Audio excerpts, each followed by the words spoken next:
প্রিয় শিক্ষার্থীবৃন্দ, আসসালামু আলাইকুম। আশা করছি সবাই অনেক অনেক ভালো আছেন। ওয়েব ডিজাইন সম্পর্কে একেবারে বিগিনার শিক্ষার্থী বন্ধুদের অত্যন্ত সহজ করে শেখানোর উদ্দেশ্যে HTML5 series basic to advance নামক এই টিউটোরিয়াল সিরিজটি নিয়ে হাজির হয়েছি। এই বেসিক HTML সিরিজটি শতভাগ কভার করবই ইনশাল্লাহ, এবং তারই পাশাপাশি কিছু কিছু CSS শিক্ষাও দিয়ে যাব, যাতে করে CSS বেসিক মূল সিরিজটির জন্য অনেকখানি প্রস্তুতি হয়ে যায়। তো বন্ধুরা, আমরা অনেকেই জানি HTML কোনো প্রোগ্রামিং ল্যাঙ্গুয়েজ নয়, এটি একটি স্ক্রিপ্টিং ল্যাঙ্গুয়েজ। তাহলে HTML কে কি ছোট করে দেখার কোনো সুযোগ রয়েছে? নিশ্চয়ই না। আমাদের মনে রাখতে হবে, ওয়েব ডিজাইনের ক্ষেত্রে HTML ব্যতীত ওয়েব অ্যাপ্লিকেশন তৈরি করা কল্পনাও করা যায় না। তাহলে বুঝতেই পারছেন এটির শিক্ষা গ্রহণ করা কতটা গুরুত্ব বহন করে। প্রিয় শিক্ষার্থী বন্ধুগণ, আরেকটি জরুরি কথা না বললেই নয়, আর সেটি হলো স্কাইটা মার্ট চ্যানেলের HTML ফুল কোর্স সিরিজটি সম্পর্কে। আপনারা অনেকেই হয়তো ভাবতে পারেন, লেখা হলো HTML ফুল কোর্স, আবার এখানে HTML বেসিক কেন? বন্ধুরা, আমার কনসেপশন হলো একটি ফুল ই-কমার্স সাইট তৈরির জন্য HTML এর যা যা দরকার সমস্ত কিছু উক্ত সিরিজে শেখাবো, যেখানে ইন্টারমিডিয়েট থেকে অ্যাডভান্স লেভেলের সবকিছু থাকছে। আর তাই একেবারেই বেগিনারদের উদ্দেশ্যে এই HTML5 series basic to advance সিরিজটি করতে যাচ্ছি। তো বন্ধুরা, আজকের ইন্ট্রোডাকশন ভিডিওতে আপনাদেরকে জানিয়ে দেব একেবারে লেটেস্ট ভার্সন HTML5 আমরা শিখতে যাচ্ছি। তো প্রথমেই প্রশ্ন জাগে, HTML কি? HTML এর ইলাবোরেশন বা বিশদ বিবরণ হলো হাইপার টেক্সট মার্কআপ ল্যাঙ্গুয়েজ। কেউ কেউ এই ভাষাটিকে স্ট্যান্ডার্ড মার্কআপ ল্যাঙ্গুয়েজও বলে থাকেন। আরও অধিকতর সহজ করে বুঝতে গিয়ে আমরা এটিকে স্ক্রিপ্টিং ল্যাঙ্গুয়েজও বলতে পারি। কারণ এই যে দেখুন, এটি একটি ওয়েব পেজ। এখানে প্রতিটি টেক্সট, প্যারাগ্রাফ বা অনুচ্ছেদ ও অন্যান্য এলিমেন্টস বা উপাদানগুলো স্ক্রিপ্ট আকারে স্ট্রাকচার ওয়াইজ মার্কআপ করা হয়েছে। এই জন্যই মূলত এরূপ একটি সার্থক নামকরণ করা হয়েছে। বলা বাহুল্য, CSS, JAVASCRIPT, JQUERY, PHP ইত্যাদি যতটা ল্যাঙ্গুয়েজ ব্যবহার করেই আপনার ওয়েব পেজটিকে সাজাতে চান না কেন, HTML এর এই মূল স্ট্রাকচার ব্যতীত সম্পূর্ণ অকার্যকর। অতএব অতখানি গুরুত্বপূর্ণ ভাষাটির জনক কে জানতে ইচ্ছে করছে না? হ্যাঁ, নিশ্চয়ই, স্যার টিমোথি জন বার্নার্স-লি HTML ল্যাঙ্গুয়েজটির আবিষ্কার করেন। সর্বপ্রথম HTML ভার্সন 1.0 1991 সনে রিলিজ করেন। এইভাবেই লম্বা একটা সময় পেরিয়ে আজ আমাদের হাতে HTML5। এবার জানতে ইচ্ছা হচ্ছে না, এই যে HTML কোডগুলো আমরা লিখবো কোথায়? রাইট, কোনো একটি ওয়েবসাইট তৈরির উদ্দেশ্যে যেহেতু সর্বপ্রথম স্ট্রাকচার ওয়াইজ স্ক্রিপ্ট লিখতে হবে, এর জন্য কোড এডিটর যেমন নোটপ্যাড বা notepad plus plus, Dreamweaver, visual studio code বা সংক্ষেপে VS কোড ইত্যাদি এডিটরগুলোর যে কোনো একটি আমরা ব্যবহার করতে পারি। তবে শেখার উদ্দেশ্যে কোডগুলো দিন দিন মুখস্থ করার লক্ষ্যে নোটপ্যাড প্লাস প্লাসে লেখার জন্য আমি স্পেশালি রিকমেন্ড করব। তো চলুন HTML এর একেবারে বেস বা মূল স্ক্রিপ্টগুলো নোটপ্যাড প্লাস প্লাসে লিখে নেই। তো এর জন্য আমরা নোটপ্যাড প্লাস প্লাস প্রোগ্রামটি খুলব। এখানে নতুন একটি ফাইল আমরা তৈরি করতে পারি, অথবা ফাইলটি তৈরি করে এখান থেকে সেভ করতে পারি আমাদের যে ফোল্ডারে ইচ্ছা সেই ফোল্ডারে, অথবা ওই ফোল্ডারে ধরুন আমরা একটি ফোল্ডার এখানে তৈরি করে নিচ্ছি।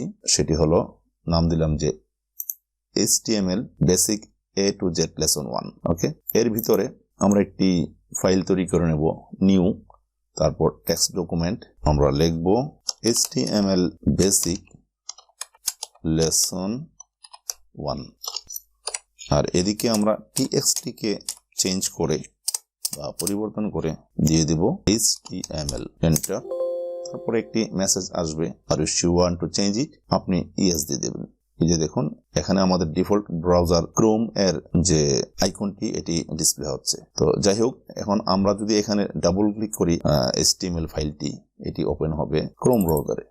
তো দেখতেই পাচ্ছেন এখানে ব্রাউজারে ওপেন হয়েছে, বাট এখানে কোনো কিছু দেখা যাচ্ছে না, কেননা আমরা কিন্তু এই ফাইলটিতে কোনো কিছু লিখিনি। তো এর জন্য আমরা কি করব, আমি প্রথমে বলেছিলাম যে এখান থেকে নিউ ফাইল খুলে সেভ করতে পারবো সেভ এস দিয়ে, অথবা আমরা যদি এই যে যেখানে ফাইলটি খুলেছি ঠিক এখান থেকে রাইট ক্লিক করে edit with notepad plus plus এখানে আমরা খুলব। খোলার পর আমরা কোডগুলো লিখে নেব। তো সর্বপ্রথম আমরা একেবারে HTML বেস স্ক্রিপ্টিং যেগুলো রয়েছে সেগুলো লিখব। তো এখান থেকে আমরা শুরু করছি, কোডগুলো এক নজর লিখে নিই, তারপর আপনাদেরকে বলছি।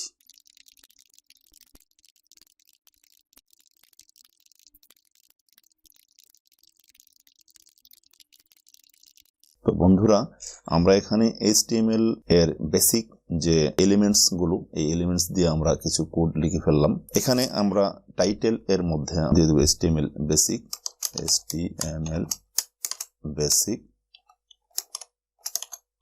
এই নামটি দিয়ে দেবো।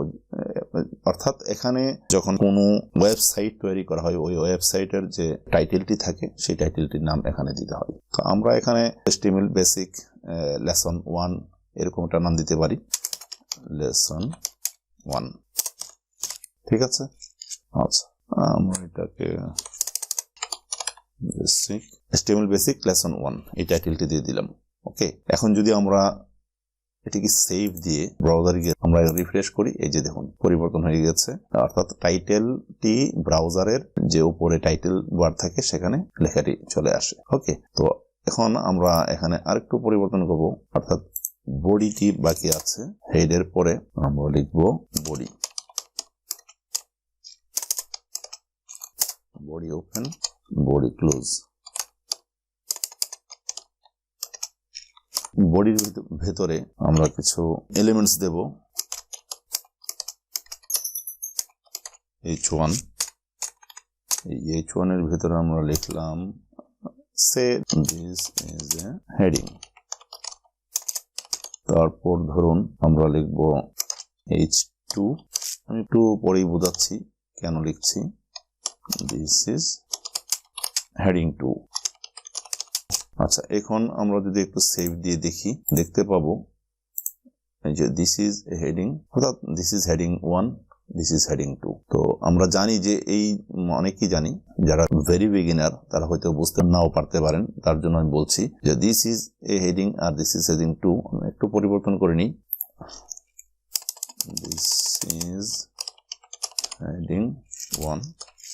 এবার যদি আমরা যাই দেখতে পাবেন এই যে, তো হেডার 1, 2, H1, H2, H3 এরকম 6টি রয়েছে ট্যাগ। এর মধ্যে প্রথমটি হলো H1, যার পরে এটি ফন্ট বড় দেখাচ্ছে, এরপর 2 আর একটু ছোট দেখাচ্ছে। এমনি ভাবে যদি আপনি লিখতে থাকেন আরো ছোট আরো ছোট, এই 6টি হেডার ট্যাগ রয়েছে। এই 6টি হেডার ট্যাগ এর মধ্যে আমরা দুটো লিখলাম জাস্ট ফর এক্সাম্পল। তো এরপর যদি আমি লিখি paragraph, E means paragraph, this is a paragraph। আমি এটি একটু কপি করে জাস্ট দিয়ে দিচ্ছি, জাস্ট বোঝানোর জন্য আপনাদেরকে।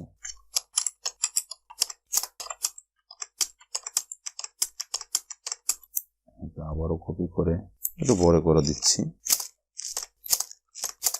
এখন একটু সেভ দিয়ে আমরা দেখি প্যারাগ্রাফটি কেমন দেখাচ্ছে।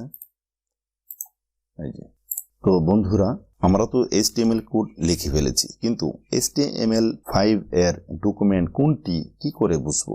আপনি যখন আশ্চর্যবোধক যে চিহ্নটি এটি দিয়ে ডক টাইপ HTML লেখা থাকবে বা লিখবেন, তখন আপনাকে বুঝতে হবে যে এটি HTML5 ভার্সনের লেখা হয়েছে বা এই ডকুমেন্টটি HTML5 এর আওতাভুক্ত। ওকে, এরপর HTML এর বেসিক স্ট্রাকচার এর দিকে যদি আমরা দৃষ্টিপাত করি, দেখতে পাবো HTML that means language equal to n এই লেখাটি আছে। এখানে আপনি যদি শুধু HTML লিখুন তাহলেও হবে, বাট এভাবে লিখাই উত্তম। এক্ষেত্রে কেবল HTMLটি হলো HTML ল্যাঙ্গুয়েজ এর মূল বা রুট এলিমেন্ট বা উপাদান। একটি HTML পেজ বা ডকুমেন্ট লিখতে হলে এই HTML প্রধান টেকটি দিয়েই লেখা শুরু করতে হয়। পাশাপাশি ল্যাং বা ল্যাঙ্গুয়েজ ইকুয়াল টু en লিখে দিয়ে আপনি বুঝিয়ে দিচ্ছেন, হে HTML, তোমার ডিফল্ট ভাষাটি হবে ইংলিশ। en দিয়ে ইংলিশ বোঝাচ্ছে সংক্ষেপে। এরপর দেখুন হেড রয়েছে। এই হেড এর ভেতর কিছু প্রয়োজনীয় মেটা ইনফরমেশন থাকে, যেগুলো উক্ত HTML পেজটির সবকিছু ম্যানিপুলেট করে থাকে। যেমন ধরুন মেটা কার্সর UTF-8, এখানে এই মেটাটি লেখার পরিপ্রেক্ষিতে 8 বিটের ইউনিকোড হিসেব অনুসারে টেক্সট জেনারেট হয়ে থাকবে। UTF এর এলাবোরেশনটি হলো, ইউ দিয়ে হচ্ছে ইউনিভার্সাল ক্যারেক্টার সেট, টি দিয়ে হচ্ছে ট্রান্সফরমেশন এবং এফ দিয়ে হচ্ছে ফরম্যাট। এরপর 8 দিয়ে 8 বিট বোঝাচ্ছে। অতএব পুরো ব্যাপারটি হলো 8 বিটের ইউনিকোড বা universal character set transformation format অনুযায়ী পেজ এর টেক্সট সমূহ সঠিকভাবে জেনারেট হবে। এরপর মেটাটির ভেতরে যা রয়েছে সংক্ষেপে যদি বলি 1.0 স্কেল এর রেশিও বা আনুপাতিক হারে যে কোনো রেজুলেশন সম্পন্ন ডিভাইস এর যৌক্তিক ও সঠিকভাবে দৃশ্যমান বা ডিসপ্লে হওয়ার জন্য অর্থাৎ রেসপন্সিভ হয়ে ডিসপ্লে করার জন্য বা করার লক্ষ্যেই এই মেটাটেক সমূহ ব্যবহৃত হয়েছে। এরপর রয়েছে টাইটেল। এই টাইটেল টেকটির কথা আমি পূর্বেই বলেছি, আবারও বলছি, এই টাইটেল টেকটির মধ্যে লেখা HTML পেজের শিরোনাম বা টাইটেলটি ওয়েব ব্রাউজারের টাইটেল বারে প্রদর্শিত হবে। যেমনটি আমরা যদি ওয়েব ব্রাউজারে যাই, এই যে দেখুন এইখানে প্রদর্শিত হচ্ছে। আর বডি কি করবে? বডি নামক এলিমেন্ট বা ট্যাগের অভ্যন্তরে থাকা সমস্ত কন্টেন্ট যেমন প্যারাগ্রাফ, হেডিং, ইমেজ ইত্যাদি আপনার ওয়েব পেজটিতে স্ট্রাকচার ওয়াইজ প্রদর্শন করতে সাহায্য করবে। এনিওয়ে, প্রিয় শিক্ষার্থী বন্ধুরা, আজকের introduction tutorial for HTML5 series basic to advance সিরিজের আজকের এই ভিডিওটি আর বেশি দীর্ঘ করব না। পরিশেষে বলবো আমি কতটা সহজ করে শেখানোর উদ্দেশ্যে সিরিজটি শুরু করতে যাচ্ছি ছোট্ট একটি এক্সাম্পলের মাধ্যমেই হোপফুলি বোঝাতে পারবো ইনশাআল্লাহ, বা আপনারা বুঝতে পারবেন। শিক্ষক প্রশ্ন করলেন হরাইজন অর্থ কি? ছাত্রদের অনেকেই বলতে পারছিল না। ইতস্ততার সাথে এক ছাত্র উঠে বলল, স্যার, হরাইজন বাংলা দিগন্ত। এবার টিচার বললেন, আচ্ছা, একমাত্র এই ছাত্র ব্যতীত তোমরা কেউই পারলে না, বলো তো দেখি দিগন্ত বলতে কি বা কাকে বোঝায়? ছাত্ররা পরস্পর কানা ঘষা করতে লাগলো। এই বাংলা শব্দটা তো আরো জটিল, অর্থাৎ কেউ বলতে পারছিল না। এমনকি যে ছাত্রটি ইংরেজির বাংলা অর্থ বলেছিল সেও না। তখন টিচার বললেন, কোন নির্দিষ্ট একটি অবস্থান থেকে আমাদের দৃষ্টিসীমার মধ্যে যে স্থানে আকাশ ও ভূপৃষ্ঠ উভয়ের একটি কাল্পনিক সংযোগস্থল তৈরি হওয়ার দরুন একটি অনুভূমিক বৃত্তচাপীয় আপেক্ষিক সীমারেখা সৃষ্টি হয় তাকেই দিগন্ত বা দিগন্ত রেখা বলে।